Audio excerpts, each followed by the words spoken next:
میں ہوں مشال ارشد، آپ دیکھ رہے ہیں انڈر گراؤنڈ نیوز۔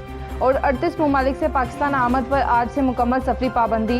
فہرست میں بھارت، جنوبی افریقہ، ایران، بنگلہ دیش شامل۔ جنوبی افریقہ، برازیل، زمبابوے سمیت ایشیا، یورپ، لاطینی مختلف ممالک فہرست کا حصہ۔